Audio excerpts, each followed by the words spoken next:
Hello viewers, welcome back to our channel. ముందుగా ఎవరైనా మన ఛానల్ సబ్స్క్రైబ్ చేసుకోకపోతే వెంటనే సబ్స్క్రైబ్ చేసుకోండి. ఇక స్టోరీలోకి వెళ్ళిపోదాం. తన ఊపిరి ముడుచుకున్నాయి సిద్ధుకి. అలా తనని ఆపలేదు సిద్ధు. మహిమ మాట్లాడుతూ 4 గోడల మధ్య ఉన్న నా ప్రపంచం ఇప్పుడు మంచి కొండల దగ్గరికి తీసుకొని వస్తే నాలాంటి ఆడపిల్లలు ఎవరైనా ఇలానే చేస్తారు సిద్ధు. నువ్వు ముందు వెనక ఆలోచించి ఉంటే ఇప్పుడు ఇలా జరిగేది కాదు.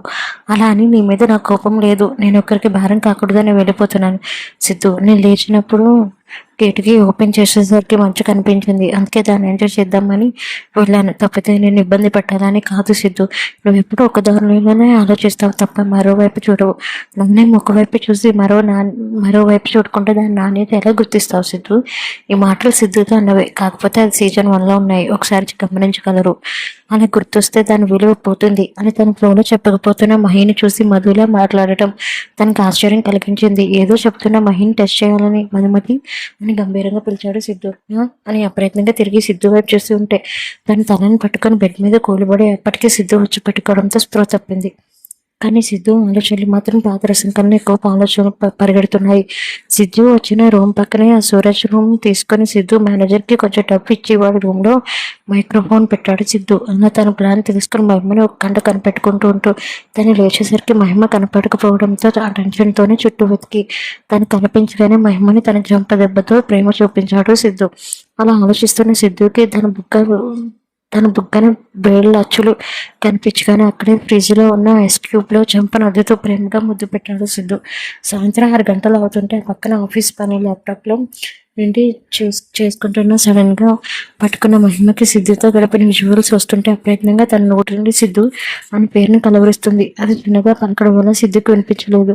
చివరిసారిగా మధు తనతో గడిపింది విజువల్ అవుతుంటే తనను వదిలి రావడం, ఒక చెట్టు దగ్గర తనను పొడవడం అన్నీ తనకు గుర్తుకు రావడంతో ఆ కలవరింత మరింత పెద్దగా సిద్ధు అని గట్టిగా అరుస్తూ పిలుస్తుంది. వెంటనే రియాక్ట్ అవుతూ మధు అని అప్రయత్నంగా పిలుస్తూ దగ్గరికి వచ్చేసరికి అని పలికి తనను గుండెలు హత్తుకొని ఓదార్చుతుంటే సిద్ధు సిద్ధు నన్ను ఎవరో వెనుక నుండి ఇప్పుడు చూస్తున్నారు సిద్ధు. నాకు చాలా భయంగా ఉంది. నన్ను కాపాడు సిద్ధు ప్లీజ్ అని హిస్టారిక్గా ప్రవర్తిస్తూ ఏడుస్తూ చిన్నగా కళ్ళు తెరిచి చూసింది. ఎదురుగా సిద్ధు కనిపించేసరికి సిద్ధు అని తనని గట్టిగా పట్టుకొని ఏడుస్తుంది. మధు మధు ఏమైంది? నేను ఇక్కడే ఉన్నాను, నీకేం కాదురా, ఇటు చూడు అని కంగారుగా అనేసరికి సిద్ధు అని అమ్మంతా హత్తుకుపోయి సిద్ధు నాకు చాలా భయంగా ఉందిరా, నాకు ఏదో అవుతుంది, ప్లీజ్ నన్ను వదిలి వెళ్ళకు అని ఏదో ట్రాన్స్లో ఉండి చెప్తున్న మధును ఎలా ఓదార్చాలో తెలియలేదు సిద్ధుకి.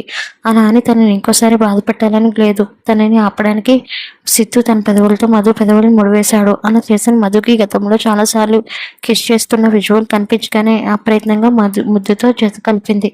అదే తనకిచ్చిన ధైర్యంలా అనిపించింది మధుకి. తను ఉన్న పాత మధులానే ఉన్నట్లు అనిపించింది మహికి. తను ఎందుకు అలా ప్రవర్తిస్తుందో అర్థం కాలేదు సిద్ధుకి. పాత మధులా అనిపించిన తనని వదలాలని అనుకోలేదు. ఆ ముద్దులో గాడిత పెంచి తన ప్రేమను తెలియజేస్తున్నాడు సిద్ధు. అలా అని ఎక్కడితో ఆగలేదు సిద్ధు. మైకంలో ఉన్న సిద్ధు ముద్దులకి మరింత మైకం కమ్ముకుంది మధుకి. బెడ్ మీద తనని పడుకోబెట్టి తన పైకి చేరిపోయాడు సిద్ధు. అప్రయత్నంగా మహి చేయి బెడ్ మీద ఉన్న ఒక బటన్కు తగిలి చుట్టూ ఒక తెర లాంటిది బెడ్ చుట్టూ పరుచుకుంది. మెడ మీద నుండి వెచ్చని ముద్దులు అద్దుతున్న సిద్ధు ముఖం చేతిలోకి తీసుకొని నన్ను ఎప్పుడు వదలకు సిద్ధు, వదలవు కదా అని కళ్ళు నిండా నీళ్ళతో అడుగుతుంటే ఆశ్చర్యంలో ఉండిపోతాడు సిద్ధు. మధు అని పిలిస్తే చెప్పరా, నన్ను ఎప్పుడు వదలవు కదా అని బొంగురు గొంతుతో అంటే అస్సలు వదలని, నువ్వు వద్దన్నా కూడా వినను అని మళ్ళీ తన ముద్దులతో ముంచెత్తాడు. తను వేసుకున్న టీషర్ట్ రిమూవ్ చేసి తన మెడ మీద ముద్దులు అద్దుతూ ఉంటే సడన్గా ఏదో గుర్తుకు వచ్చేసరికి తన నుండి పైకి లేస్తుంటే తనని పట్టి ఆపుతూ వదలొద్దు సిద్ధు, నాకు చాలా భయంగా ఉంది, ఎవరో నన్ను పొడి చేస్తారు, వద్దు నన్ను వదిలేయొద్దు సిద్ధు అని చెప్తుంటే తన మెంటల్ కండిషన్ అర్థం అవుతుంది సిద్ధుకి. కానీ అలా అని తనని దగ్గరకు తీసుకోవాలని లేదు. చెట్టు తేల్చుకోలేక సతమతమవుతున్న సిద్ధుకి మేఘ తను అలా దగ్గరకు తీసుకుంటూ ఉంటే ఏదైతే అది అయ్యింది అని తనను దగ్గరకు తీసుకున్నాడు సిద్ధు. మహిమ వేసుకున్న టీషర్ట్ని రిమూవ్ చేసి తన చేతికున్న గ్లౌజెస్ని కూడా రిమూవ్ తీసేశాడు. తను నగ్నంగా మారి తన కళ్ళలోకి చూస్తూ తనలోకి ప్రవేశించాడు. వస్తున్న తీయటి నొప్పిని కూడా భరించి తనను గట్టిగా హత్తుకుంది. మధు ఆ పెన వేసుకున్న జంట నాగపాములా 2 సంవత్సరాల ఎడబాటు ఆ రాత్రిలో కరిగించారు ఇద్దరు. సిద్ధు తనను మరింతగా అల్లుకుపోయి తృప్తిగా తన మీద సేద తిరుగుతున్నాడు. సిద్ధు తనని కేవలం బాధ పెట్టడం వల్లనైనా మహికి గుర్తుకు వచ్చింది. వారి ఎడబాటుగా ఉన్న 2 సంవత్సరాల కాలాన్ని రాత్రి కైతో కరిగించడం. ఆ ఇద్దరు ఉదయం అయినా లేవకపోతుంటే మిట్ట మధ్యాహ్నం చిన్నగా కదులుతుంది మహిమ. మెల్లగా స్పృహలోకి వచ్చిన మహిమకి తన ఒంటిని ఏదో బరువుగా తన మీద పడినట్లు అనిపించి మెల్లగా తన శరీరాన్ని ఏదో చుట్టుకొని ఉండడం గమనించి తన వైపు చూసింది మహిమ. గాఢ నిద్రలో తనను పట్టుకొని ఇంకా అదుముకుంటూ ఉన్నాడు సిద్ధు. మెల్లమెల్లగా తన ఒంటి నొప్పిని తొలస్తుంటే ఏం జరిగిందా అని రీలు వేసుకుంది. దానికి కేవలం సిద్ధుతో గొడవపడి బట్టలు సర్దుతుంది మాత్రమే గుర్తుకు ఉంది. తర్వాత తన మాటలు, తన కలవరింతలు కూడా గుర్తులేదు. అనుమానంగా దుప్పటిలో నుంచి చూస్తే తను నగ్నంగా ఉందని గ్రహించి సిద్ధుతో ఇంటిమేట్ అయిందని గుర్తుకు వచ్చింది. వెంటనే తన పక్కన ఉన్న మరో దుప్పటి తీసి కప్పుకొని కంగారుకు సిద్ధు నుండి విడిపించుకొని సిత్ సిత్ అని పిలవడంతో మత్తుకి లేచి తన వైపు చూశాడు. ఏంటి పొద్దు పొద్దున అని చిరాకుగా అడుగుతాడు. సిత్ రాత్రి మన మధ్యలో అని చెప్పడానికి ఇబ్బందిగా అనడంతో తక్కువ తన వైపు చూసి, అంటే రాత్రి జరిగింది నీకేం గుర్తులేదా అనుమానంగా అడిగాడు. ఏడుపు గొంతులో లేదు, నీ మీద అలిగి బట్టలు సర్దుకుంది మాత్రమే గుర్తుకుంది. తర్వాత ఏం జరిగిందో అసలు గుర్తులేదు సిద్ధు.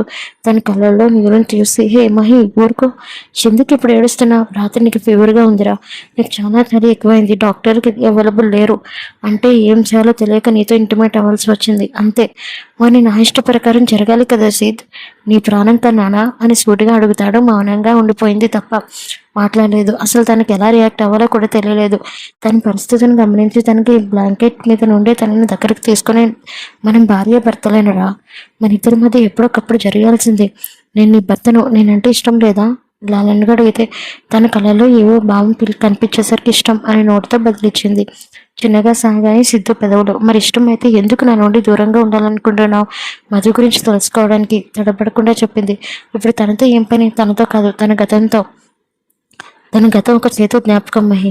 అది తెలుసుకోవాలనుకుంటే నీకు బాధగా ఉంటుంది, కానీ ఏ మూల సంతోషం అనేది ఉండదు. ఎందుకు నీ నుండి హైడ్ చేస్తున్నాను తప్ప నీ నుండి దాచాలని కాదురా. మౌనంగా ఉన్న తన ఆలోచనలు మాత్రం ఏదో సెన్స్ చేస్తుంది. ఇప్పుడు తీరాయా నీ డౌట్స్? లేదు అని టక్కుని సమాధానం ఇచ్చింది మహి. ఎందుకంట తన పెదవుల మీద ఒక చిన్న పెక్కిచ్చి, నన్ను బలవంతం చేశావు, ఇంకా నన్ను చంప మీద కొట్టావు, మా తాతయ్యని తిట్టావు అని ముద్దుగా అంటే, మరి కోపం పోవాలంటే ఏం చేయాలంట? ఏమో నాకు తెలియదు, నేను ముందు ఫ్రెష్ అవ్వాలి, నాకు బాడీ పెయిన్స్ వస్తున్నాయి ఇబ్బందిగా అంటే తన నుండి వీడి బ్లాంకెట్తో వాష్రూమ్లోకి వెళ్ళి తన ప్యాంటు వేసుకొని తన దగ్గరికి వచ్చి అలా బ్లాంకెట్తో ఎత్తుకొని టబ్లో వేసి గోరువెచ్చని షవర్ని ఆన్ చేశాడు. వెచ్చని షవర్లో ఉన్న ట్యాప్ని తిప్పి తన బాత్ టబ్లో నానిఫిస్టాక్ నేను బయట తీసుకొని వెళ్తాను అని అంటే, మళ్ళీ నన్ను చంపకు దెబ్బ కొట్టడానిక వెటకారంగా అనేసరికి చిన్నగా నవ్వాడి సిద్ధు. ఎందుకు నవ్వుతున్నా? అయినా సరే నవ్వుతున్నాడో అర్థం కాక కోపంగా తన ఒంటి మీద ఉన్న సబ్బు నురగని తన ముఖం మీద చల్లింది. సిద్ధు ఊరుకుంటాడా? తన నురగని తీసి తన ముఖం మీద చల్లాడు. మహి పాప కూడా తన ఒంటి మీద ఉన్న నురగని తీసి సిద్ధు ముఖం మీదకి చల్లేసరికి తన బాత్ టబ్లో దిగాడు. ఆ చర్యకు బిగుసుకుపోయింది మహిమ. కంగారుగా, ఓయ్ ఏం చేస్తున్నావు? కనిపించడం లేదా? కన్నింగ్ స్మైల్తో. అది అర్థమవుతూనే ఉంది, ముందు నేను స్నానం చేస్తున్నా కదా, నువ్వు ఎందుకు బాత్ టబ్లో దిగావు అని అడిగితే ఎందుకు అని తన మీదకు లాక్కున్నాడు సిద్ధు. ఏ అచ్చతనం లేని తన శరీరం సిద్ధు మీద పడితే కంగారు, భయం ఒకసారి వచ్చి చేరితే సిగ్గు తర్వాత వచ్చింది పాపకు. బాత్ టబ్లోనే రిమోట్ స్టార్ట్ చేశాడు బాబు. బాబు చేతులు ఎక్కడెక్కడో తాకితే పాపకు మెల్లగా మైకం కమ్ముకుంది. మహి అస్కి వాయిస్తో పిలిస్తే తడారిని గొంతులో హా చిన్నగా పలికింది. తన చెవిలో చిన్నగా, ఇంకొకసారి కలుద్దామా అని అనగానే కళ్ళు తెరిచి ఎదురు తన నుండి విడిపించుకోవడానికి ప్రయత్నం చేస్తే బాబు అసలు విడనే లేదు. బాబు వింటాడు. తన ఒంటి మీద టవల్ చుట్టి బెడ్రూమ్లోకి తీసుకుని వెళ్ళి బెడ్ మీద వేసి తన మీద చేరిపోయాడు. తన పెదవులతో మహి పెదవును కలిపేశాడు. ముద్దు మేకంలో పూర్తిగా పడిపోయిన మహి ఇష్టంగా సిద్ధుకు సహకరించింది. తన ఇష్టం తెలిసినట్లుగా ఇంకా డీప్గా పెట్టాడు సిద్ధు. ఇద్దరి కోరికలు తారస్థాయికి చేరుకున్నాయి. మరోసారి తనని అల్లికిపోతుంటే తన కళ్ళల్లో చూశాడు. తనకిష్టం ఉన్నట్లుగా కళ్ళని ఆర్పుతూ చిన్నగా నవ్వింది. అదే తన అనుమతి అని తనలోకి ప్రవేశించాడు. ఇష్టంగా సహకరించింది మహిమ. ఇంకా ఇంకా కావాలనిపిస్తుంది. మరింత గాఢంగా అలముకున్నాయి ఆ నగ్న శరీరాలు. ఆ రూమ్ మొత్తం మహిమ నిట్టెరుపులతో నిండిపోతే 2 గంటల తర్వాత తనని గుండెల మీదకి తెచ్చుకున్నాడు సిద్ధు. మరోసారి తనని ఇష్టంగా అలిగిపోయాడు సిద్ధు. ఆ రోజు మొత్తం వాళ్ళ రోజుగా మలుచుకుంటే మరుసటి రోజు ఫేమస్ ప్లేస్కు తీసుకుని వెళ్ళాడు సిద్ధు. చుట్టూ మంచు కొండలు, ఇటు చూసినా కనిపించే తెల్లని మేని పర్వతాల మధ్య తనని నుంచోబెట్టాడు సిద్ధు. ఎప్పుడు చూడని ఆ దృశ్యం తన కళ్ళల్లో నిలిచిపోయింది. అక్కడ కొంతమంది స్నో రైడ్ కూడా చేస్తుంటే ఆశగా సిద్ధు వైపు చూసింది. తనకు అర్థమైన వాడిలా డబుల్ స్నో రైడ్ బుక్ చేసి తనని తిప్పడం మొదలుపెట్టాడు. వావ్ సిద్, చాలా బాగుంది అని తన ముందు నుండి గట్టిగా హక్ చేసుకుని రైడింగ్ను సాగిస్తున్న సిద్ధును నవ్వుతూ అంది మహిమ. ఇది శాంపుల్నే, ఇంకా చాలా ఉంది అని తన రైడ్ను ఫాస్ట్గా మూవ్ అవుతాడు. నవ్వుతూ తనని హక్ చేసుకుని ఎప్పుడు చూడని కొత్త లైఫ్ను ఎంజాయ్ చేయడం మొదలుపెట్టింది. ఆ క్షణం తనకి ఏం గుర్తులేదు, ఒక్క సిద్ధు తప్ప. అక్కడే ఉన్న ఒక రౌడీ వాళ్ళని చూసి ప్రతి అప్డేట్ సూరజ్కి ఇస్తున్నాడు. కానీ సిద్ధు అంత చూడలేని వాడు కాదు కదా.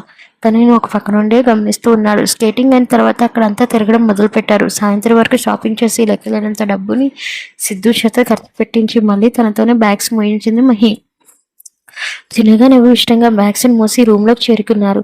అంతలో తనకు ఆకలి గుర్తుగా వచ్చి సీడ్ అని స్వీట్గా షుగర్ వచ్చేలా పిలిస్తే ఏంటి అని ఒక కనుబొమ్మ లేపి అడిగాడు. పొట్టు మీద చేయి వేసి ఆకలి అని ముద్దుగా అంటే కరగకుండా ఉంటాడా? వెంటనే తన ఫోన్ నుండి ఆర్డర్ పెట్టేశాడు. వచ్చిన ఆర్డర్ని ఓపెన్ చేసి శుభ్రంగా లాగించి సిద్ధు ఎదురు మీద ప్రశాంతంగా నిద్రపోయింది మహి. తను నిద్రపోయిందని కన్ఫర్మ్ చేసుకుని తన ఫోన్ నుండి ఎవరికో మెసేజ్ పెట్టి ప్రేమగా తన తల నిమిరాడు. 2 రోజుల క్రితం తన గుర్తుకు వచ్చిన గతం ఆ మరుసటి రోజు ఎందుకు గుర్తు రాలేదో అంత చక్కని ప్రశ్నగా మారింది సిద్ధుకి. వెంటనే దీని గురించి ఒక నిర్ణయానికి వచ్చి ప్రశాంతంగా కళ్ళు మూసుకున్నాడు.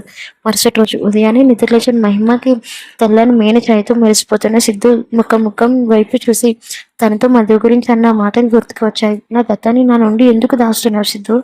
నాకేది గుర్తుకు రాకపోయినా నీతో నా కలయిక గుర్తుంది సిద్ధు. కానీ తర్వాత జరిగింది, దాని ముందు జరిగింది ఏది నాకు ఎందుకు గుర్తు రావడం లేదు. గతంలో నీతో నా పరిచయం ఏంటో నాకు తెలియదు, కానీ నువ్వు అన్నట్లే నా వెనక ఉన్న చేదు గతం తెలుసుకుంటాను అని ఏదో ఆలోచిస్తున్న మహిమకి తెల్లని గాలి తను కలుగుతుంటే గాలి ఊదిన సిద్ధు వైపు చూసింది. మార్నింగ్నే ఏం ఆలోచిస్తున్నావు మధు గురించి?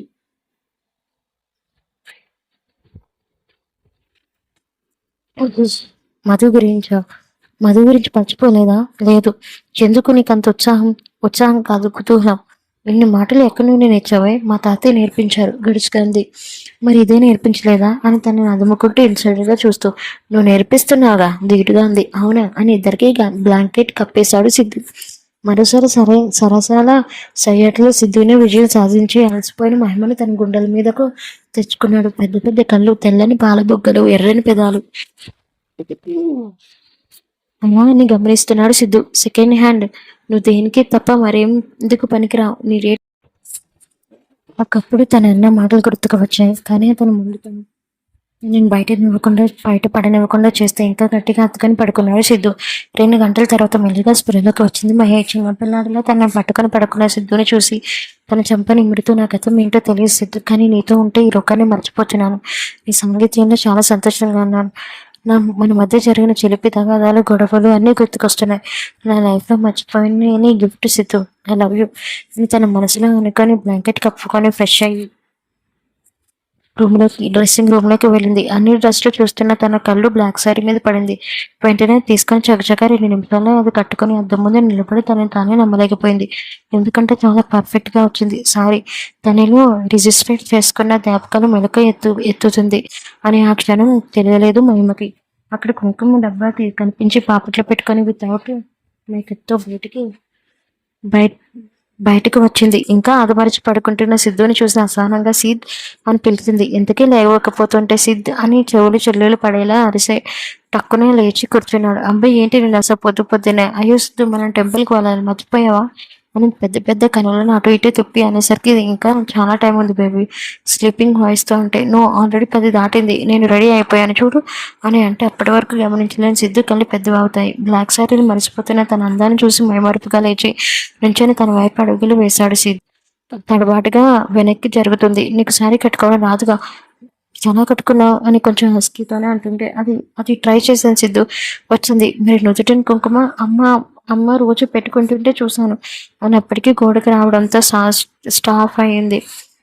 సిద్ధు గోడకి ఆనుకున్న మహిమని నడుము పట్టి దగ్గరికి లాక్కుంటే ఉదయాన్నే మంచి సీనరీ చూపించి వెళదామని ఎందుకంటున్నావే అని తన చెస్ట్ను అదుము పెట్టి అంటుంటే అప్పటికే గొంతులో తయారైపోయింది మహిమకు. సిద్ధు బదులు గుడికి వెళదాం, అమ్మ ఉదయం కాల్ చేసి చెప్పింది, అలాంటివి చేయకూడదు అంట గుడికి వెళ్ళే ముందు అయితే రేపు వెళ్దాం, దానిదేముంది, ఇంకోసారి రైట్ అవుతామ్మా అని అనగానే టక్కన తను తోయడానికి ప్రయత్నిస్తే బాబు జరిగేలేదు జరగనే లేదు. వద్దు సిద్ధు, కొడుకు ఈరోజు వెళ్ళాలి అని తడబాటుగా చెప్తుంటే ఉదయాన్నే కనువిందు చేసేలా రెడీ అయింది. నువ్వు ఇప్పుడు వర్తంటే ఎలానే అని తన అమాంతం ఎత్తుకొని మంచం మీద వేసి దాని మీదకు చేరిపోయాడు. అయిపోయా కష్టపడి మహిని రెడీ చేస్తూ మొత్తం చెదరగొట్టేశాడు సిద్ధు. సిద్ధు, ఓయ్ రైటర్ పాప, నా పిల్ల నా ఇష్టం, మూసుకొని ఇక్కడ నుండి దొబ్బే. రైటర్ పాప ఏడుస్తుంది. నీట్గా రెడీ అయిన మహిని మళ్ళీ చుట్టేస్తే ఆలస్యం శరీరంతో లేవలేకపోయి సిద్ధు గుండెల మీదనే పడుకుని పోయింది. ఉదయం నుండి కనీసం ఇద్దరు రూమ్లో నుండి బయటకు రాలేకపోతుంటే కోపం అసహనంగా వచ్చి చేరాయి సూరజ్లో. కోపంతో మహిమ ఎప్పుడెప్పుడు వస్తుందని ఎదురు చూస్తున్నాడు. సాయంత్రం 6 గంటల సమయంలో మెలకు వచ్చిన సిద్ధుకి ఆత్మర్చి తన గుండెల మీద పడుకున్న మహి కనిపించింది. ఉదయం నుండి జరిగిన సంగమం గుర్తుకు వచ్చి తనదైన గర్వంతో కూడిన ఒక నవ్వు. టైం వైపు చూస్తే 6 దాటడంతో లేపడం ఇష్టం లేకపోయినా మహి అని చిన్నగా పిలిచాడు. ఆయన ఎక్కడ కదలలేదు. మహి అని మళ్ళీ పిలిచిన అబ్బాయి అసలు లేవనలేదు. మహి తన తలను పెట్టి గుండెల మీద సర్దుతూ అంటే, ప్లీజ్ సిద్ధు, నాకు అసలు ఓపికనే లేదు, నన్ను వదిలే అని స్లీపింగ్ వాయిస్తో అంటే, అది కాదు మహి, సాయంత్రం అవుతుంది, ఉదయం నుండి ఏం తినలేదు కదా, కొంచెం ఫ్రెష్ అయ్యి డిన్నర్ చేద్దాం, నాకు ఇప్పుడు ఆకలి వేయడం లేదు సిద్ధు, ప్లీజ్ నన్ను వదిలే, నువ్వు డిన్నర్ చేయి అని చెప్పి నిద్రపోతుంటే ఇంక ఇలా కాదని బ్లాంకెట్తో అయితే బాత్రూంలో వేసిన సిద్ధుని చూసి కోపంగా అరుస్తున్న ఇద్దరు ఫ్రెష్ అయ్యారు. బ్లాక్ కలర్ మినిస్కట్లో రెడీ అయ్యి ఒక రిచెస్ట్ హోటల్కి వెళ్ళారు సిద్ధు మహిమ. ఇదే మంచి ఛాన్స్ అనుకుని వాళ్ళు వెనకే వెళ్ళారు సూరజ్. అది 7 స్టార్ హోటల్ కాబట్టి ప్రైవేట్ రూమ్లో డిన్నర్ చేస్తున్నారు. ముందు సిద్ధు కూర్చొని ఉంటే తన ల్యాప్లో ఇష్టంగా కూర్చొని డిన్నర్ తినిపిస్తుంటే హ్యాపీగా తినేస్తుంది మహి. అబ్బాయి నా కడుపు ఫుల్ అయింది సిద్ధు, ఇక నా వల్ల కాదు ప్లీజ్ అని ముద్దుగా ఫేస్ పెట్టినా కరగకుండా కొసరు తినిపిస్తుంటే కష్టంగా తింది. అలా కొంచెం సేపటి డిన్నర్ పూర్తి చేసుకుని హోటల్కి వెళ్తుంటే కారులోనే నిద్రపోయింది మహి. చిన్నగా నవ్వి తను ఎత్తుకొని రూమ్లోకి తీసుకుని వచ్చి బెడ్ మీద పడుకోబెట్టాడు. ఆ తర్వాత తను డ్రెస్ అప్ అయ్యి పడుకున్నాడు. ఆ రోజు కూడా మహి మిస్ అయిందని అసహనం కోపంగా ఉన్నాడు సూరజ్. ఉదయం 10 గంటలకు మెలుగు వచ్చింది మహికి. మళ్ళీ సిద్ధుని లేపితే ఎక్కడ తనని అల్లకపోతాడు అనుకుని ఫ్రెష్ అయ్యి కిటికీ ఓపెన్ చేసింది. తనలోని మేను పర్వతాలు తనకు దర్శనం ఇస్తుంటే కొంతమంది పిల్లలు ఆడుకుంటున్నారు. తనకు వెళ్ళాలనిపించింది, కానీ మళ్ళీ సిద్ధు ఏమైనా అంటాడేమో అని భయం పట్టుకుంది. ఏదైతే అది అయింది అని తను ఎదురుగా ఒక చీటీ పెట్టి బయటకు వెళ్ళింది. కానీ అదే తను చేసిన తప్పని తెలియలేదు. అక్కడ పనిచేసే ఒక లేడీ స్టాఫ్ చూసింది, కానీ పెద్దగా పట్టించుకోలేదు. మెల్లగా పిల్లల దగ్గరికి వెళ్ళిన మహిమకి వాళ్ళతో కలిసి ఆడుకుంటుంది. అప్పుడే దొరికిందో ఛాన్స్ అని 10 మంది రౌడీలు తనని చుట్టుముట్టారు. ఆ అమ్మాయిగా చూసి ఎవరు అని అడిగితే ఆ పిల్లలు రౌడీల ముఖం చూసి భయంతో పరుగుపెట్టారు. చుట్టూ ఉన్న మనిషిని చూసి అనుమానంగా మీరెవరు అని అడిగింది మహిమ. మేము ఎవరో చెప్తాము, కానీ దొరకావు, నేను ఎలా వదిలేస్తాం అనుకున్నావు మధుమతి అని అనగానే కళ్ళు పెద్దవి చేసి చూస్తుంది. తడబడుతున్న గొంతుతో నేను మీకు తెలుసా ఆశ్చర్యంగా అడిగింది. అందరిలో ఒక వ్యక్తి ముందుకు వస్తూ నువ్వు తెలియకుండా ఎలా ఉంటావు మధు, నీ కథకు మూల కారణం నేనే కదా, నువ్వు ఇలా ఉండడానికి నేనేగా కారణం అని వికృతంగా నవ్వి మాస్క్లో ఉన్న సూరజ్ తను చేపట్టుకుంటాడు. వదులు, అసలు ఎవరు నువ్వు అని తనని విడిపించుకోవడానికి ప్రయత్నం చేస్తుంటే వదలకుండా తనని ఒక కారులో ఎక్కించి న్యూయార్క్లోనే ఒక పాడుబడిన ఇంటిలోకి తీసుకుని వెళ్తాడు. మధు అని గట్టిగా అరిచి నిద్రలో వేసింది వసుంధర. ఆ పక్కనే ఉన్న చరణ్ గారు, ఏమైంది వసు, ఎందుకు అలా అరిచా? కంగారుగా చరణ్ వైపు చూసి, చరణ్ నాకు చాలా భయంగా ఉంది, మధుకి ఏమైనా జరిగిందేమో అని, నాకు తనతో ఒకసారి మాట్లాడాలని ఉంది ప్లీజ్ అని అర్థిగా అడుగుతుంది. మధు ఈ టైంలో పడుకొని ఉంటుంది. రేపు మాట్లాడిస్తాను, ఏం కాదు, నేనున్నాను కదా సిద్ధు ఉండగా మహికి ఏం జరగదు, ముందు నువ్వు పడుకో అనేసరికి అలానే చరణ్ గారు ఒడిలో పడుకుంది. కానీ మనసులో మాత్రం అనేక మధు గురించి ఆలోచన పడుకుంది. కానీ చరణ్ గారు మాత్రం సిద్ధు గురించి ఆలోచిస్తున్నారు. తనతో చెప్పిన మాటలే గుర్తుకు వస్తుంటే చిన్న భయం కూడా కలిగింది. తనతో వెళ్లే ముందు సిద్ధు చెప్పిన మాటలు గుర్తు తెచ్చుకున్నాడు. ఏమంటున్నాడు సిద్ధు, ఏం చెప్తున్నా? అవును మామ, ఎవరు ఈ కుటుంబం మీద పగ తీర్చుకోవాలని ప్రయత్నం చేస్తున్నారు, దానికి పాముగా సూరజ్ని ఉపయోగించుకుంటున్నారు అంతే. నాకు నువ్వు చెప్పింది నాకు అర్థం కావడం లేదు, అర్థం అయ్యేలా నేను చెప్తాను అని తనకు తెలుసని చెప్పడం మొదలు పెడతాడు. మధు నాకు దూరమైన తర్వాత మొత్తం తన గతాన్ని తవ్వడం మొదలు పెట్టాను మామ, ఆ ప్రయత్నంలోనే నాకు కొన్ని విషయాలు తెలిసాయి అని సూటిగా చరణ్ గారి కళ్ళలో చూస్తూ చెప్పడం మొదలు పెట్టాడు.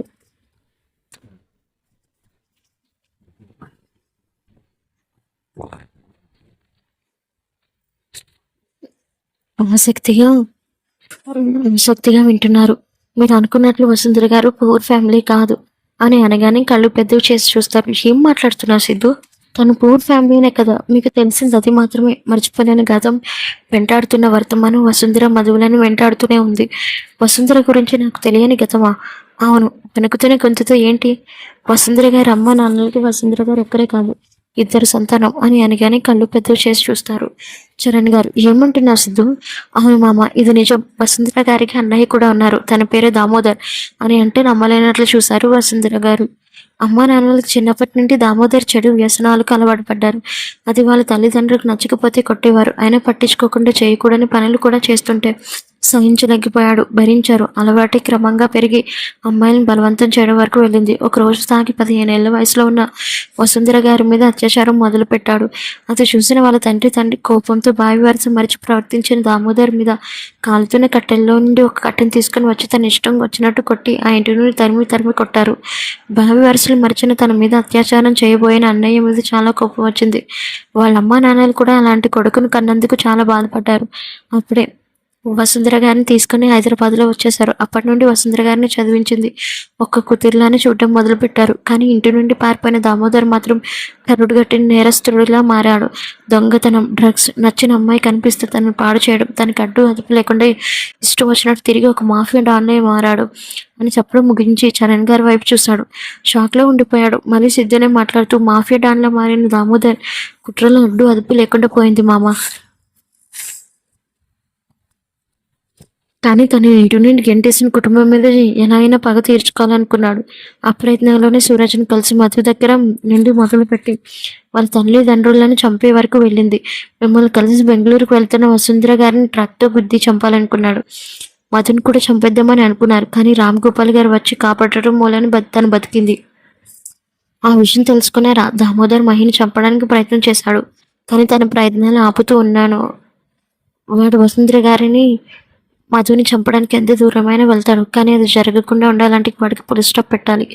షాక్ నుండి తేరుకుంటే కానీ ఎలా సిద్ధు? వాడు చిన్నప్పటి నుండి అలా తయారయ్యాడు. వాడు ఎంత ప్రమాదమైన వాడు. కానీ అంత డేంజరస్ మరొకడు ఉండడు మామ. దామోదర్ టార్గెట్ ముందు మహి. వాడిని నేను చంపాలనుకుంటే ముందు నాకు ఎక్కడున్నాడో తెలియాలి. అలా తెలియాలంటే సూరజ్ని పట్టుకోవాలి అంటే వాడు మహిని కలవాలి. నేను ఉండగా అది జరగదు. కాబట్టి మహిని హనుమూన్ పేరుతో న్యూయార్క్కి తీసుకొని వెళ్తాను. నా వెనుకలు ఖచ్చితంగా సూరజ్ వస్తాడు. వాడిని పట్టుకుంటే ఆ దామోదర్ని పట్టుకోవచ్చు. ఏమంటారు మామ? కానీ మహికి ఏమైనా జరిగితే వసు తట్టుకోలేదురా. నన్ను నమ్మండి మామ, మహికి ఏం జరగదు. ఎందుకంటే వాడు మహిని ఏం చేయలేడు. అది నువ్వేలా చెప్తున్నా? ఎందుకంటే వాడు మహిని పెళ్లి చేసుకోవాలనుకుంటున్నాడు కాబట్టి అని అనగానే షాక్ కొట్టినట్లు బిగిసిపోయాడు చరణ్. ఏమంటున్నావురా? తండ్రి వయసున్న వాడికి నా కూతురు కావాల్సి వచ్చిందా అని కోపంగా అరుస్తుంటే కూల్ మామ, అది ఎందుకు నాకు అర్థం కావడం లేదు. వాడు మహిని ఎందుకు పెళ్లి చేసుకోవాలనుకున్నాడు? ఏమైనా సరే నేను వాడిని ఊరికే వదిలిపెట్టాను. వాడు మృత్యువును నేనే అని కోపంగా అన్నాడు. అదంతా గుర్తు చేసుకున్నారు చరణ్. ఒక పాడుబడిన బంగ్లాలో చేతులు కాళ్ళకి కట్టేసింది మహిమ. ఎవరు నువ్వు? నన్ను వదలండి అని గింజుకోవడం మొదలుపెట్టింది మహిమ. తన అరుపులు సొమ్మగా వినిపించి అక్కడ తను ఎదురుగా కూర్చున్నాడు సూరజ్. సూరజ్ ఇంకా మాస్క్లోనే ఉండడం వల్ల తనని ఇంకా చూడలేదు మహి. హాయ్ మధుమతి అని కొంచెం ఇంటెన్స్డ్గా అన్నాడు. రే ఎవరు మీరు? నన్ను కిడ్నాప్ చేశారు అని నా సిద్ధుకు తెలిసిందనుకో నేను చంపేస్తాడు. కన్నంగా నవ్వుతూ నువ్వు గతం మర్చిపోయిన వాడిని మాత్రం మర్చిపోలేదా? గతమా అని ఏదో అనుబోతుంటే అవును గతమే. అసలు నువ్వు ఇలా ఉండడానికి కారణం కూడా నేనే. పిచ్చి పిచ్చిగా ఉందా? అసలు నాకు గతం ఎక్కడుంది అని ఇలా అయినా చెప్తారని ఆశగా అడిగింది. ఓ అయితే నీకు అసలు విషయం తెలియదు అనమాట. ఏ విషయం గురించి మాట్లాడుతున్నారు? అసలు ఇంతకీ మీరెవరు అని గట్టిగా అరుస్తుంటే పెద్దగా నవ్వుతా నేనెవరా అదే కానీ ప్రశ్న అని తన మాస్క్ని రిమూవ్ చేశాడు సురేష్. తనని చూసిన కళ్ళు పెద్దవయ్యి ఎక్కడో చూసినట్లు అనిపిస్తుంటే గట్టిగా కళ్ళు మూసుకొని అస్పష్టంగా తన మెదడులో ఏవో దృశ్యాలు కనిపిస్తాయంటే అవి ఏంటో పూడ్చుకోలేకపోతుంది. ఏంటి నేనెవరో నీకు ఇంకా గుర్తు రావడం లేదా అని అడ్డంగా తలను ఊపుతుంది. పోనీ నన్ను చూసినట్లు ఉందా? అవును అని తలని ఊపింది. తనని చూసి మళ్ళీ గట్టిగా నవ్వడం మొదలుపెట్టాడు. నేను ఎవరో నీకు తెలియదా అని పిచ్చిగా నవ్వుతుంటే కోపం వచ్చి రేపిచ్చోడా? అసలు నువ్వు నాకు తెలియడానికి నువ్వేమైనా హీరో అనుకుంటున్నావా? కోపంగా అడుగుతుంది. ఒక్కసారిగా నవ్వడం ఆపి నేను నీ మాజీ మొగుడినే అని అనడం తలుపులు తెరుచుకోవడం ఒకేసారి జరుగుతాయి. షాక్తో ఉండిపోతుంది మహి.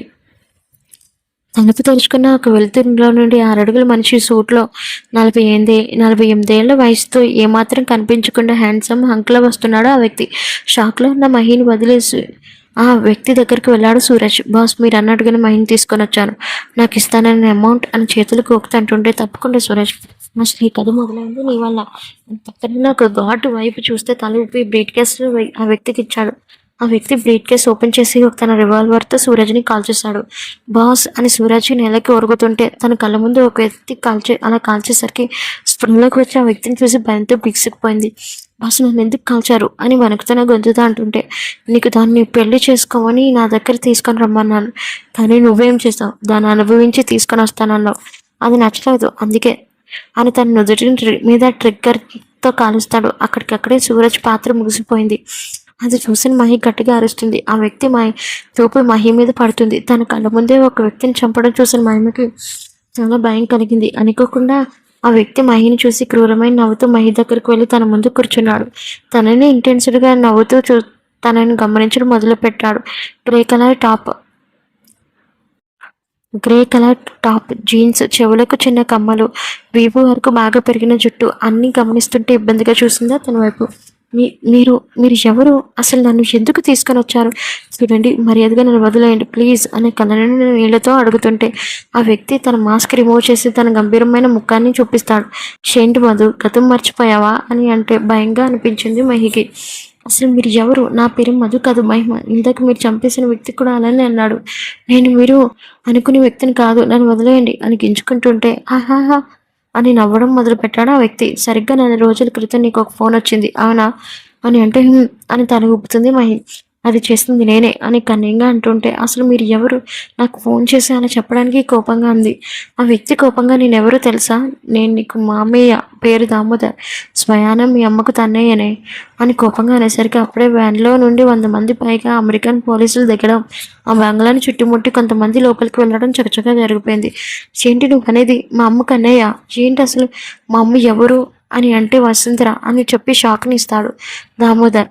నాకు ఏం అర్థం కావడం లేదు, ప్లీజ్ నాకు అర్థమయ్యేలా చెప్పండి, మీకు మీరు ఏం చెప్తున్నారో అర్థం కాక నాకు పిచ్చి పట్టేలా ఉంది అని మహిమ అనడంతో దామోదర్ వాళ్ళ అమ్మ గురించి మధు జీవితంలోకి ఎలా పంపించాడు, విడాకులు మొత్తం, సిద్ధుతో పరిచయం, తన గతం మర్చిపోయిందో మొత్తం చెప్పాడు. అప్పటికే మధు కళ్ళ నుండి ఏకదాటిగా నీరు కారిపోతుంది. అప్రయత్నంగా సిద్ధు చెప్పిన మాటలు గుర్తుకు వచ్చాయి. నిజంగానే మధు జీవితం ఒక చేదు అనుభవం అని మనసులో అనుకుంది. మరి నేను మధు ఆలోచనలో ఉండగానే తన ముందు కాగితాలు విసిరాడు దామోదర్. ఏంటని చూసిన తనకి మ్యారేజ్ రిజిస్ట్రేషన్ అని సైకోలో మాట్లాడుతున్నాడు. వణుకుతున్న గొంతుతో పెళ్ళేంటి, ఖచ్చితంగా సిద్ధు చంపేస్తాడు కోపంగా అంది. వాడికి నేను అంత ఛాన్స్ ఇవ్వను, ఎందుకంటే నేనే వాడిని చంపేస్తాను, ఇష్టంగా చేరుపో. ఆ పేపర్ని చూసి ఏంటని అడిగిన మహిమకి, తండ్రి వయసు ఉంటుంది నీకు నాకు, అయినా నీతో నాకు పెళ్ళేంటి, సిద్ధుకు తెలిసిందంటే నిజంగా నేను చంపేస్తాడు అని ఆవేశంగా అంటున్న మహిమని చూసి కన్నీయంగా నవ్వుతాడు. చూడు, ఆ సిద్ధుకు అసలు ఎవరో కూడా తెలియదు, అలాంటి వాడు ఎక్కడికి వచ్చి నిన్ను కాపాడి తీసుకొని వెళ్ళడానికి వాడేమైనా హీరో అనుకుంటున్నావా, వాడి పాటికి నువ్వు కనిపించిన కుక్కలా తిరుగుతాడు ఇలానా అని సూదంటి కళ్ళతో స్కాన్ చేస్తూ వస్తున్నాడు సిద్ధు ఆనందంగా పిలిచాయి మహిమ పెదవులు. నీకు ప్లేస్ ఎలా తెలిసింది, అసలు నువ్వు ఎలా వచ్చావు కోపంగా అడుగుతాడు దామోదర్.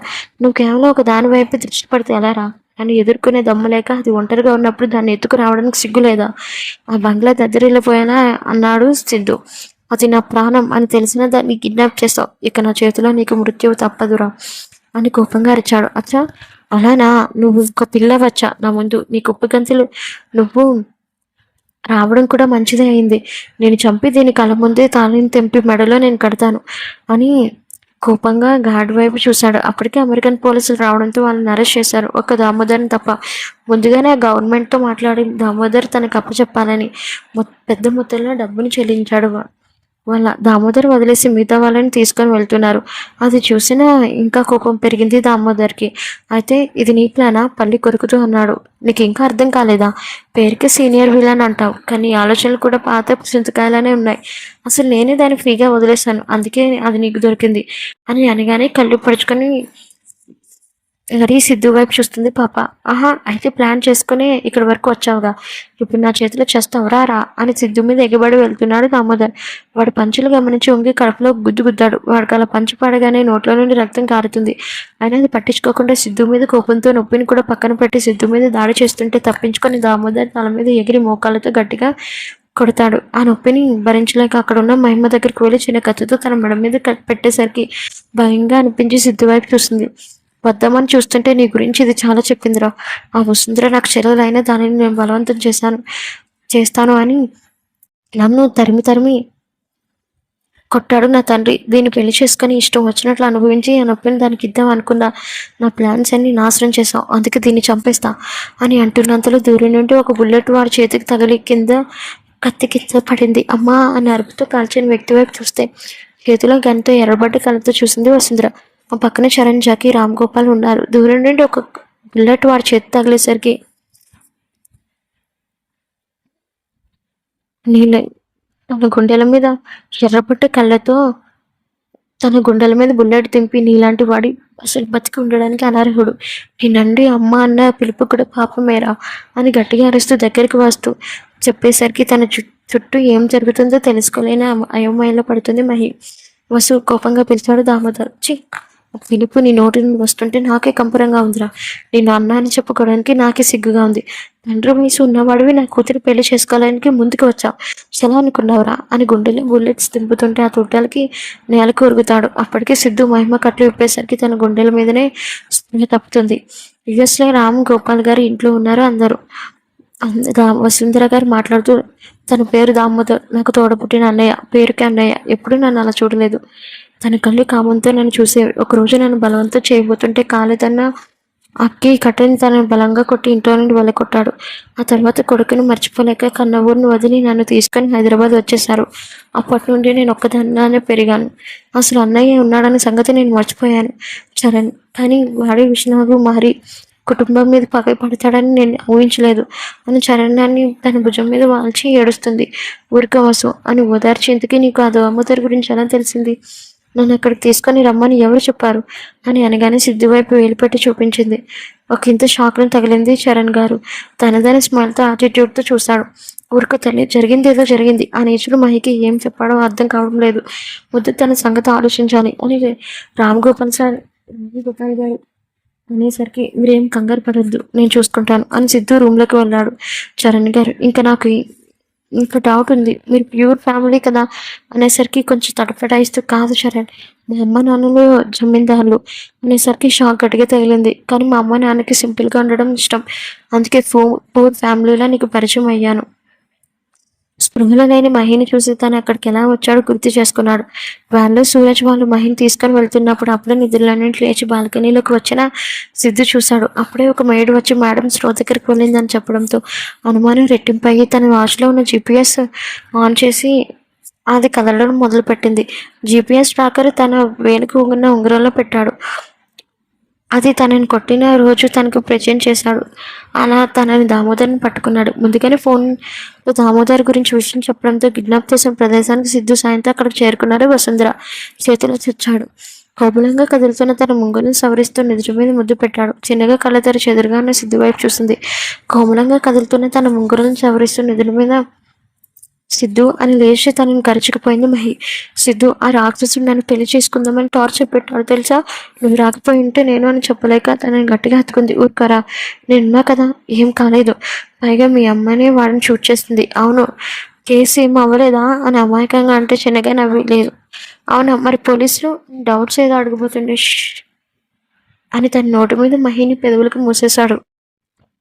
ముందు షాక్ అయిన ఇష్టంగా సహకరించింది. 2 నిమిషాల తర్వాత, అవును, వాడు నీకేమైనా చెప్పాడా అని తన గతం గురించి టెన్షన్ పడుతూ అడుగుతుంటే, లేదు అని సమాధానం ఇవ్వగా అని ఊపిరి పీల్చుకున్నాడు. అదే విషయం రామ్ గోపాల్ గారికి చెప్పడంతో ఉపశమనం లభించింది అక్కడ వారికి. ఫ్రెష్ అయ్యి వచ్చిన మహి అదర్లో సిద్ధిని చూసి దామోదర్ చెప్పిన మాటలు గుర్తుకు వచ్చి తన కోసం ఎంతలా తాపత్రయపడ్డాడో తెలుసుకున్న మహిమ తన మీద ప్రేమ ఎక్కువైంది. తనకు ముందే పెళ్ళయి విడాకులు తీసుకుని ఎంత కష్టపడిందో తెలుసుకున్న తర్వాత చిన్న కన్నీటి పొర అలమ్ముకుంటే ల్యాప్టాప్ని పక్కన పెట్టి, ఏమైంది అలా చూస్తున్నా అని గొంతుగా అడిగితే, నేను చూడకూడదా అని ముద్దుగా అడిగితే తనని ఎత్తుకొని బెడ్ మీద పడుకోబట్టి, చూడటం తప్పు కాదు, అంత దూరంగా చూడటం తప్పు అని పెదవులతో ముడివేసి పక్కనున్న లైట్ను ఆఫ్ చేసి ప్రేమగా తనలో చేరిపోయాడు. అరగంట తర్వాత సిద్ధు గుండెల మీద ముగ్గు వేస్తూ ముద్దుగా సిద్ధు అని పిలుస్తూ తన నోటి నుండి ముద్దు పెట్టుకుంటూ నుదుటి మీద ముద్దు పెట్టుకుని, ఏంటి అని లాలనగా కొంచెం భయపడుతూనే, మరి నువ్వు కాదనకూడదు, అంతలా ఏం అడగాలనుకుంటున్నావే, అది నసుకుతూ ఉంటే కనుబొమ్మలు ముడిచి నువ్వు ఏది అడిగినా చేస్తాను, ధైర్యంగా అడుగు అని అనడమే ఆలస్యం. నిజంగా నా అని మెరుపు కళ్ళతో లేచి కూర్చుంది. ఎలా ఉందో కూడా చూడకుండా. మరేమో అని ఏదో చెబుతుంటే తన చెప్పులు ఎక్కడున్నాయో తెలుసుకొని, సిద్ధు అని దుప్పటి కప్పుకుంటుంది. చిన్నగా నవ్వు తన మీదకి లాక్కున్నాడు. చూడేసింది మొత్తం ఎప్పుడు చూసేసాను. ఇప్పుడు కొత్తగా ఏం చూడలేదు. కానీ చెప్పు, ఎర్రబడి బుగ్గులతో నన్ను ఇండియాకి తీసుకుని వెళ్ళు ప్లీజ్. ఇండియాకా అని ఆశ్చర్యంగా అడిగితే, ఎందుకు అనుమానంగా అడిగితే, నాకు నానమ్మని చూడాలని ఉంది. నీకు నానమ్మ ఉందా అని తెలిసినా కావాలనే అడుగుతాడు. అసలు తనకి ఎలా తెలుసా అని. ఓహో, నీకు చెప్పలేదు కదా, నాకు ఒక నానమ్మ కూడా ఉంది. తాతయ్య ఎందుకో నానమ్మని వదిలేశాడు. నేను అప్పుడప్పుడు రూమ్కి వెళ్తే నా ఫోటో చూసుకొని బాధపడతారు. ఎలా అయినా వాళ్ళని కదపాలి సిద్ధు. ప్లీజ్ నాకు హెల్ప్ చేయి. మరి దీనంగా అడగడంతో, మరి ఎంత తెలిసిన ఎందుకు విడిపోయారు తెలీదా? అనుమానంగా అడిగి తెలీదు అని కళ్ళ నీళ్లతో చెప్పింది.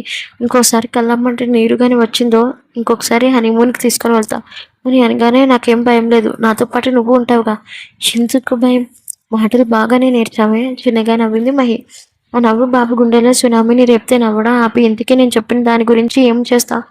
ప్లీజ్ సిద్ధు, నానమ్మను బ్రతిమాలు తాతయ్య దగ్గర చేస్తాను, ఏమంటావు అని తన పెద్ద కళ్ళని ఆర్పి చెప్పింది. ఇష్టం, నేనెందుకు కాదంటాను. అలాగే వెళ్దాం, అక్కడే ఉండిపోదాం. మరి అమ్మ నాన్న తాతయ్య అని అంటే వాళ్ళు కూడా అక్కడే ఉంటారు. మరి తాతయ్య ఒప్పుకుంటారా? నేను తీసుకుని వెళ్తే వాళ్ళే వచ్చేస్తారు అని ఇంకేదో అనుభూతుంటే తను మాట్లాడనివ్వకుండా దుప్పటి మూసి ఉక్కిరి ఫుక్కిరి చేసేస్తాడు సిద్ధు.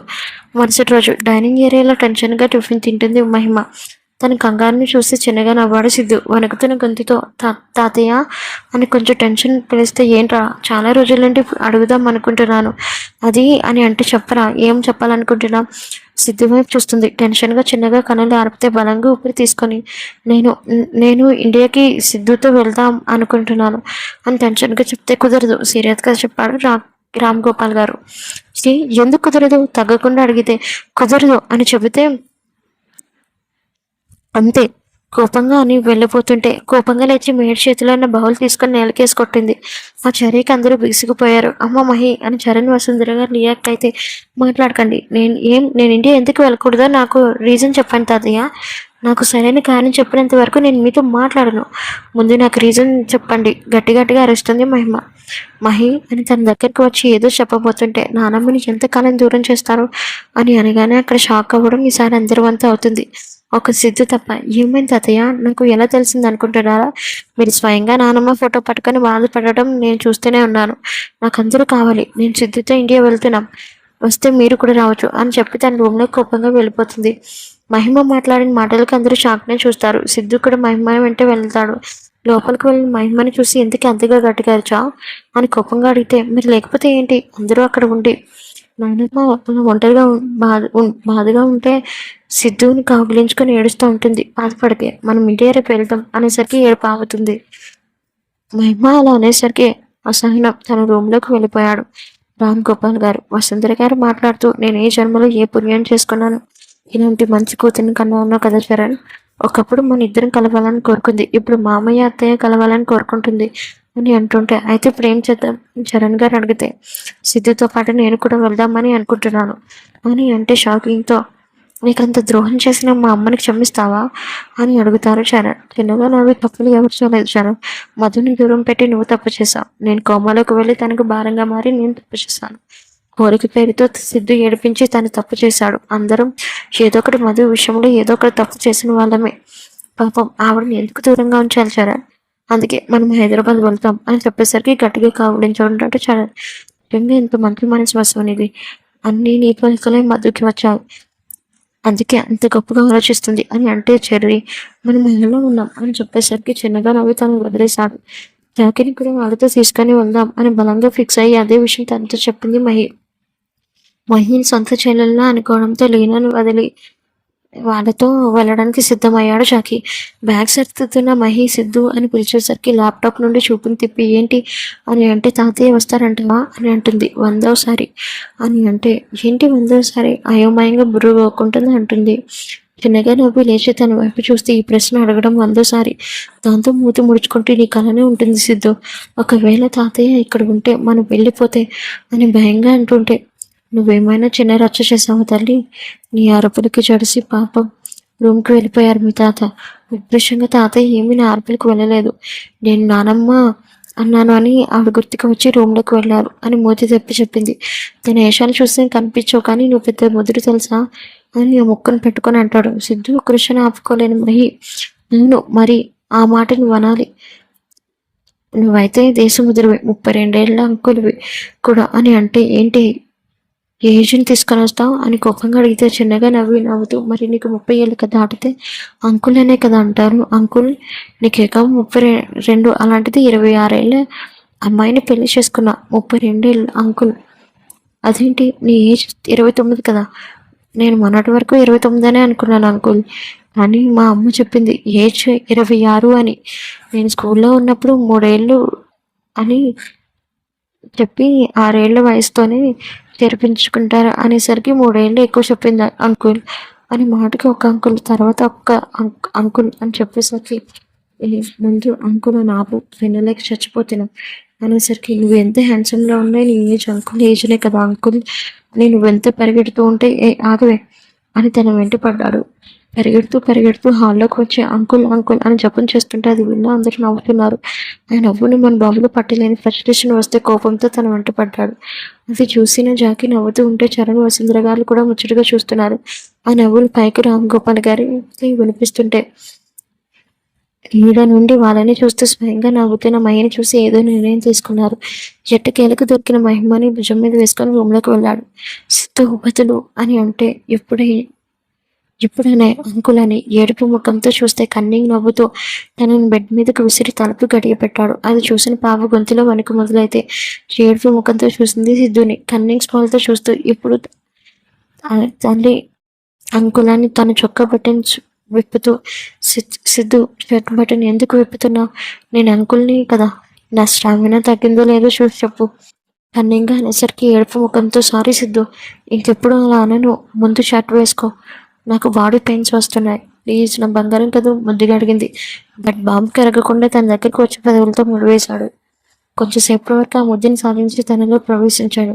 2 గంటల తర్వాత తన మీద నుండి లేచి స్టామినా తగ్గిందా ఉందా అని అడిగితే కొరకొర చూసింది సిద్ధు వైపు. నువ్వు అంకులు కాదురా బ్రహ్మశ రాక్షసుడు, చూడు ఎలా పండి గట్లు పెట్టావు అని చూపిస్తే అది చూసి కన్నింగ్ నవ్వుతూ తనలో మళ్ళీ ప్రవేశించాడు.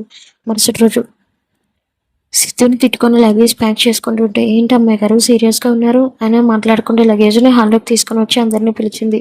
ఊరిని ఏసాలో అని తన వెంట వెళ్ళాడు. అమ్మ రెడీనా? రెడీ తెల్లి అనుకుంటూ వసుంధర గారు వెనక లగేజ్తో వచ్చారు. జాకు కూడా ముభావంగా వస్తే అందరూ టెన్షన్గా రామ్ గోపాల్ గారి గురించి చూస్తున్నారు. వస్తున్నారు రాలే అప్పుడే గంభీరమైన ముఖంతో జస్టిస్ చౌదరి ఇలా మెట్ల మీద నుండి వస్తే తాతయ్య అని కరుచుకుపోయింది మహి. అందరూ బయటకు వచ్చి కార్లో ఎక్కుతుంటే ఆగండి అని ఆపిస్తుంది మహి. ఏమైంది మా అని అడుగుతాడు వసుంధర. అందరూ వచ్చారా అని అడిగితే వచ్చారుగా, ఇంకెవరు రావాలి అని రామ్ గోపాల్ గారు అడిగితే నా వదిన అని అంటూ 2 వేళ్ళు నోట్లో పెట్టుకొని గట్టిగా విజులు వేస్తుంది. అప్పుడే తన ఇంట్లో నుండి తానే వేసి లగేజ్ ప్యాక్ నవ్వుకుంటూ వస్తుంది లీనా. అది చూసి జాకీ కళ్ళు మెస్మరైజ్ అయితే ఏనే మర్చిపోయావు, అస్తమానం నీ పాప గురించి కాదు నీలా వైఫ్ గురించి కూడా ఆలోచించాలి అని వెరటికరంగా అంటే తన యాక్టింగ్ని చూసిన వాళ్ళందరికీ నవ్వు ఆగలేదు. అందరూ కలిసి సిద్ధు షాపర్లో ఇండియాకు బయలుదేరారు. సిద్ధు పక్కన కూర్చుంటే మొహం దాంట్లో తిప్పుకుంటుంది. దీనికి ఇలా కాదు అని అందరి ముందు లిప్ లాక్ పిలుస్తారు. అది చూసిన జాకి పక్కనున్న లీనాకి గోకితే షార్ప్గా చూసింది లీనా. అంతే భయంతో అటు ఇటు తిరిగాడు. చిన్నగా నవ్వి ఎవరు చూడకుండా బుగ్గని ముద్దు పెడితే షాక్ అయ్యి తేరుకొని గాల్లో తేలిపోయాడు జాకి. 2 రోజుల తర్వాత ఇండియాలో ఫ్లైట్ ల్యాండ్ అయింది. చాపర్ ల్యాండ్ అవ్వగానే నేరుగా 3 కార్లో సిద్ధు వాళ్ళ ఇంటికి వెళ్ళారు. వరుసగా వచ్చిన కార్లన్నీ సిద్ధు ఇంటి ముందు ఆగితే ఆ ఇంటిని చూసిన మహిమ గట్టిగా కళ్ళు మూసుకుంది. చిన్నగా ఏవో జ్ఞాపకాలు గుర్తుకు వస్తున్నాయి. వాళ్ళ తాతగారైన రఘువీర్ మల్హోత్రా గారు ఆనందంగా బయటకు వచ్చి సిద్ధిని కగులించుకొని చిన్నగా మధు ఎక్కడరా అని అడిగితే కారు ఇంకో సైడ్ ఉన్న టాప్ జీన్స్లో మోడల్ మెడలో చిన్న నల్ల పూసలతో నుదుటిని కుంకుమతో విన్నా వైపు కన్ను ఆర్పకుండా తదేకంగా చూస్తున్న మహిని చూసి అమ్మ మధు అని లోగొంతులో పిలిస్తే అప్రయత్నంగా రఘువీర్ గారి వైపు చూసింది. సిద్ధు అని తన చేతిని పెట్టి ఎవరు అన్నట్లు చూస్తే తాతయ్య చిన్నగా చెవిలో చెప్పాడు. చిన్నగా నవ్వి రఘువీర్ గారి కళ్ళ మీద పడి ఆశీర్వాదం తీసుకుంది. తనను చూసి గతం మాత్రమే మర్చిపోయావు తల్లి, కానీ విలువలు కాదు తల్లి అని మనసులో అనుకుంటే తాతగారు అని ఆప్యాయంగా పిలిచింది మహిం. అని పలికితే వచ్చిన అందరినీ సగౌరవంగా ఆహ్వానించాడు. ఇంట్లోకి అడిగిపెట్టిన అందరినీ ఎదురుగా ఉన్న వ్యక్తిని చూసి కళ్ళు పెద్దవి చేసి చూశారు. ఒక్క మహిమ మాత్రం ఆనందంతో నానమ్మ అని సంతోషంగా పిలిస్తే పశ్చాత్తాపంతో కుమిలిపోతున్న మధుమతి గారికి ఊరటగా అనిపించి కళ్ళ నిండా నీళ్ళతో మహి వైపు చూశారు. కాటన్ శారీలో చుట్టూ సాలువా కప్పుకొని ఉన్న తన భార్యను చూసి రామ్ గోపాల్ గారు సిద్ధు వైపు చూశారు. నీ పనేనా అని. ఆ చూపుల్ని అర్థం చేసుకున్న సిద్ధు తన దగ్గరికి వచ్చి, నా భార్య అడిగిన కోరిక అది, నేను ఎలా తీర్చకుండా ఉండగలుగుతాను అని చెప్పి సిద్ధుని చొరవ తీసుకొని రామ్ గోపాల్ గారిని, మధుమతి గారిని ఒక్కొక్కటి చేశారు. సిద్ధు వాళ్ళ అమ్మ నాన్నలు కలిశారని చరణ్ గారు కూడా చాలా సంతోషపడ్డారు. దీనంతటికి కారణం మహి అని సంతోషించి ఆనందంగా మహి వైపు చూశారు. మధుమతి గారు కూడా మహి గురించి అంత తెలియడంతో చాలా జాగ్రత్తగా ఇంతకు ముందు పంచలేని ప్రేమను పంచుతున్నారు మధుమతి. వసుంధర గారిని క్షమించమని అడిగితే చిన్నగా నవ్వి తనని హత్తుకొని భుజాన్ని నిమ్మరారు. దీనంతటికీ కారణం మహి.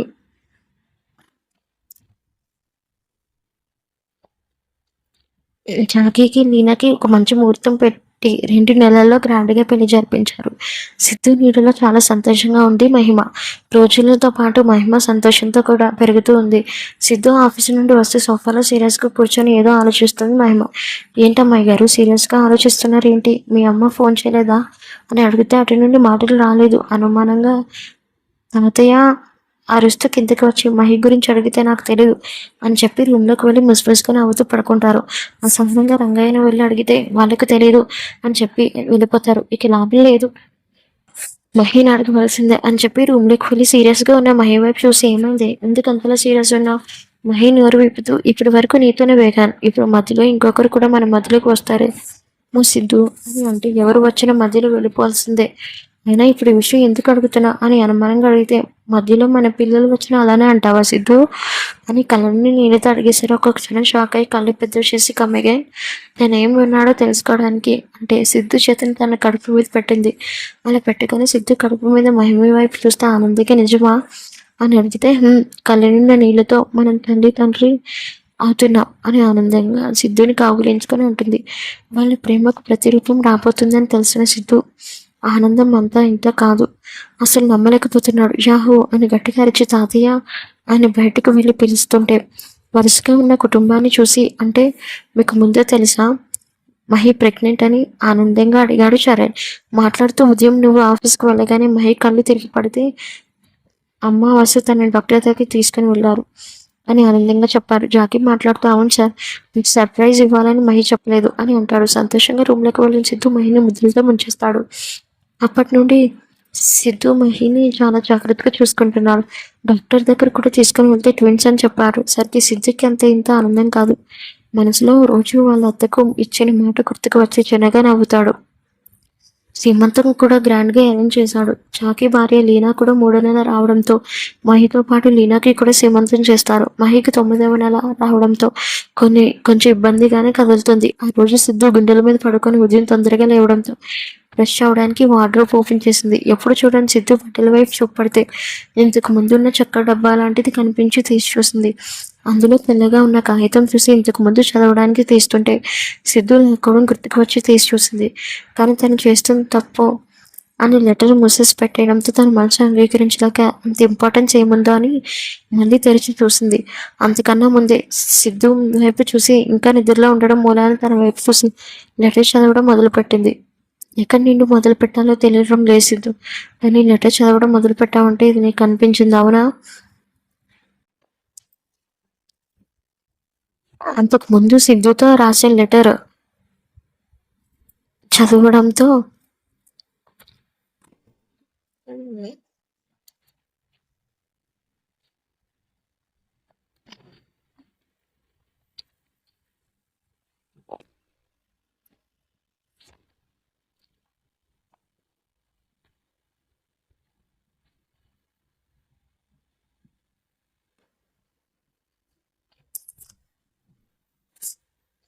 ఆ లెటర్ చదవగానే కళ్ళు మూసుకొని చిన్నగా తనకు గతం గుర్తుకు వస్తుంది.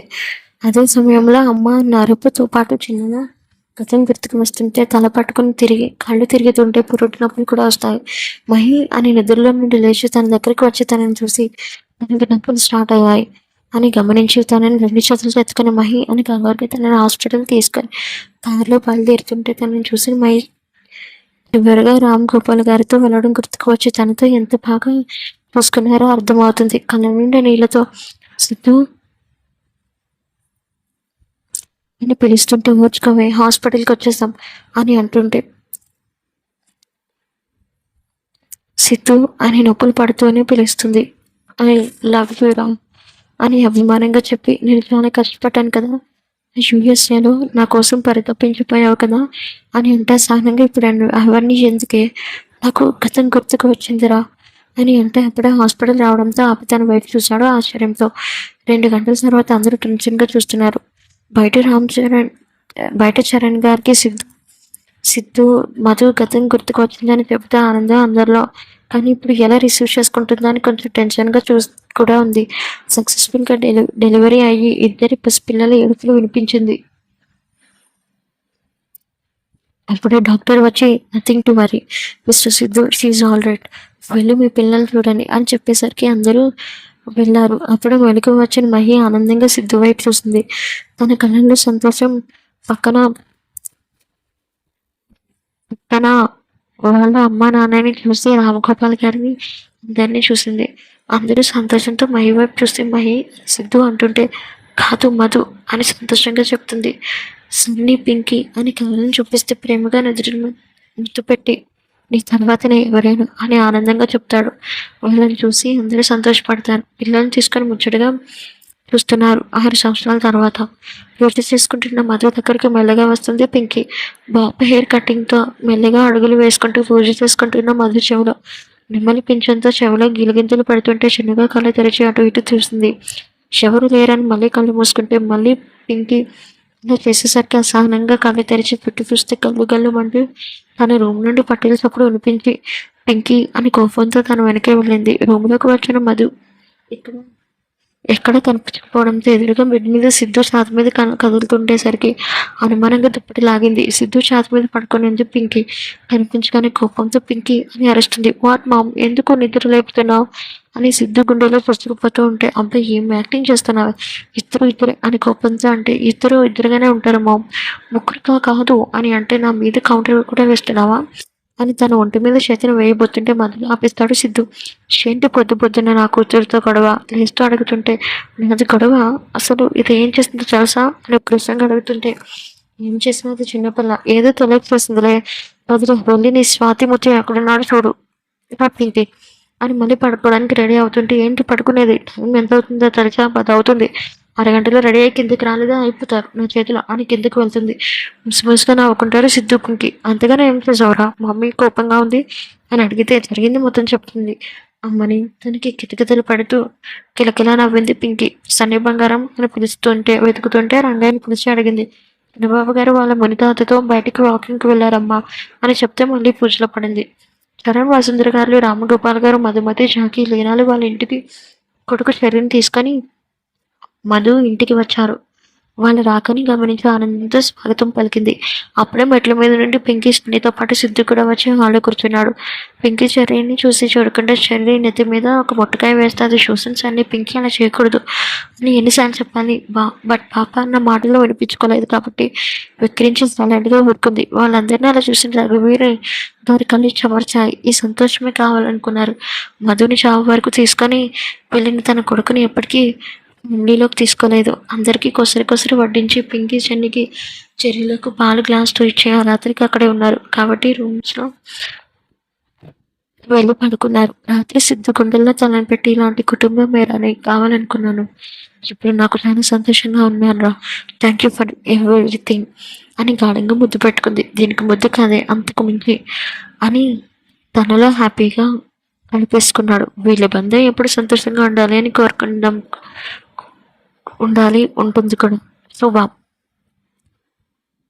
కొత్త స్టోరీతో ముందుకు వచ్చేస్తాను.